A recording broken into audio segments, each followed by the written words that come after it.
Let's take a look at the teenage brain. This is a brain-based guide for both parents and adolescents. So let's examine what's happening in the teen brain. Let's look at the truth that maybe no one's explained to you yet.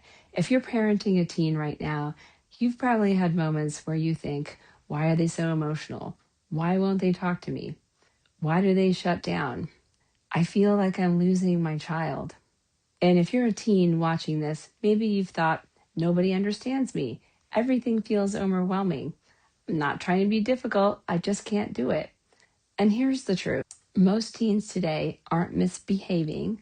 They're neurologically dysregulated. They're operating with a nervous system that's completely overloaded, overstimulated, and totally undersupported.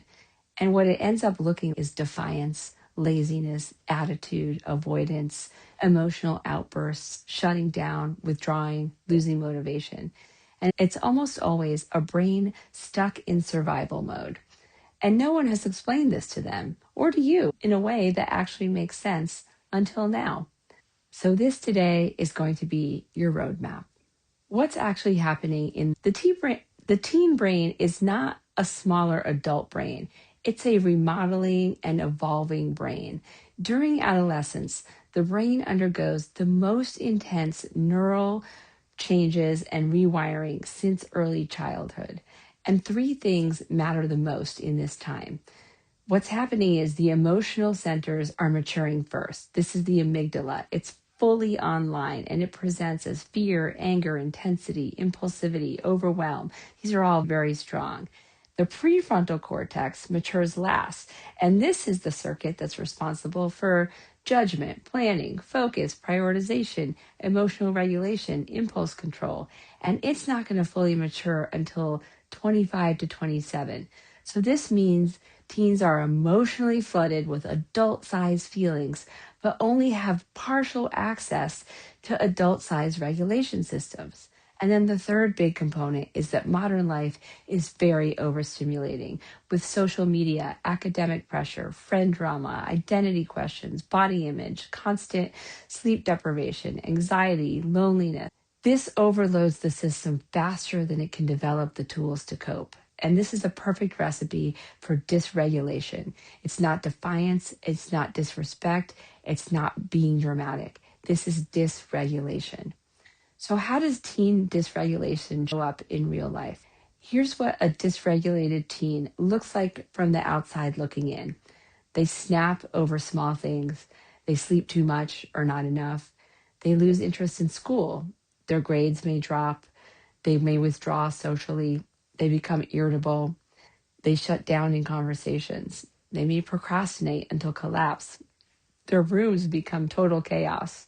They may avoid responsibilities. They ghost everyone. They're glued to their phone. They can't handle transitions. They act out, or they become invisible. But here's what's happening on the inside. What's really happening is there's sensory overload, emotional overwhelm, fear of disappointing you, executive dysfunction, perfectionism, shame, anxiety, rumination, exhaustion, fear of being judged, fear of failing, difficulty prioritizing, and fear of losing control. What is the behavior? What they're feeling inside is this intense survival mode. So you may wonder, why can't teens just try harder? Because dysregulation is not a motivation problem, it's a capacity problem. And when the nervous system is totally overloaded in this state, thinking shuts down, focus collapses, emotional thresholds shrink, and the body goes into this fight, flight, or freeze state. And the moment the survival system activates, the higher order cognitive brain goes offline.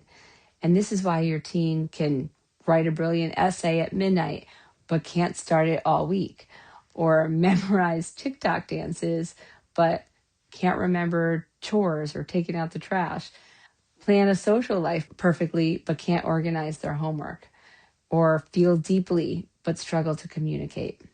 So there's a lot of mismatch going on there. It's not that they're choosing inconsistency, it's that their brain state is actually inconsistent. So let's look at the parent experience. Why is this so hard for you?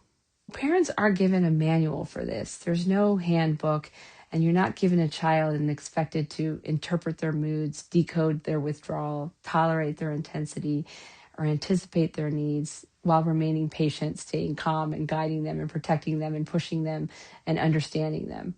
And this is all while you're dealing with your own stresses. That could look like work, aging parents, lack of sleep, finances, relationships, hormonal shifts for many mothers, burnout, and emotional bandwidth limits.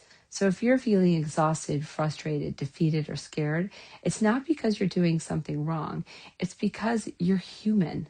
So let's look at the teen experience from their perspective and the part that they don't always say out loud. Most dysregulated teens secretly are thinking, I'm letting everyone down. I don't know what's wrong with me. Everyone else seems to handle life better. My parents think I'm lazy.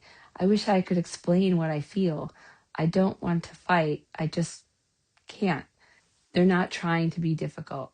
They're trying to survive these unknown sensations, emotions, and thoughts that they don't know how to regulate yet.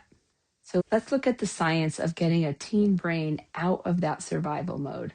Regulation comes from three key systems. The first is the prefrontal cortex.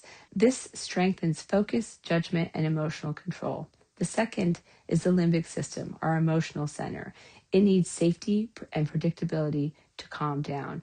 And the third is the autonomic nervous system, our fight, flight, or freeze response. And we have to shift it out of survival mode before thinking can return. But here's the challenge. Many teens get stuck in a loop of trigger, overwhelm, shutdown, or trigger, emotional flooding, and outburst. And the brain keeps firing the same pattern over and over until something interrupts it. And TMS is that interrupt. So, how does TMS help dysregulated teens? TMS doesn't change their personality, it changes that neurologic circuitry that's dysregulated. And here's what it helps restore: emotional regulation. It strengthens that prefrontal cortex so emotions feel manageable. It helps with anxiety reduction. It calms the amygdala and those fear circuits. It helps with executive function, so that improves planning, focus, task initiation, and follow through. It helps with sleep and rebalances neural rhythms. It also helps with that overwhelm threshold and increases capacity so small things don't feel catastrophic. It helps with irritability and reactivity, and that softens these emotional spikes and ups and downs.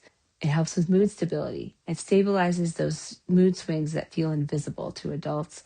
And it helps with cognitive clarity. And this reduces brain fog, mental clutter, and indecision. It also helps with social resilience. It erases avoidance, social burnout, and withdrawal. And this is why dysregulated teens often experience more emotional range, less explosive reactions, fewer shutdowns, better organization, more follow through, more hope, less anxiety, better sleep, more motivation, and more connection with their parents when they've done a series of TMS treatments. It's not because they're compliant, it's because their brain can finally have more room to breathe. Here's what parents need to know about TMS for teens. TMS is incredibly safe. It's actually one of the safest treatments we have in medicine. It's non-invasive, it's medication-free, it has no systemic side effects, it's incredibly well tolerated, and most importantly, it helps regulate the brain systems teens struggle with the most. So you're not fixing them. You're supporting the brain. You're supporting the brain in a way that they're already trying so hard to use correctly.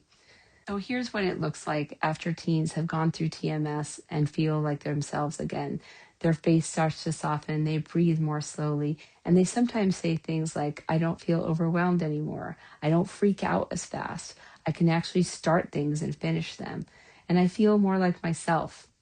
And parents tell me, we're not walking on eggshells anymore. Our house feels calmer. They're laughing again, and we can actually talk. That is regulation. That is capacity. And that is the nervous system coming back line in a healthy way. And that's the beginning of a new chapter for your teen and for you.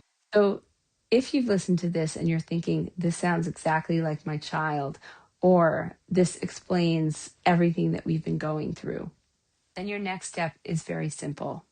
Start a conversation with us. And that's it. No pressure, no commitment.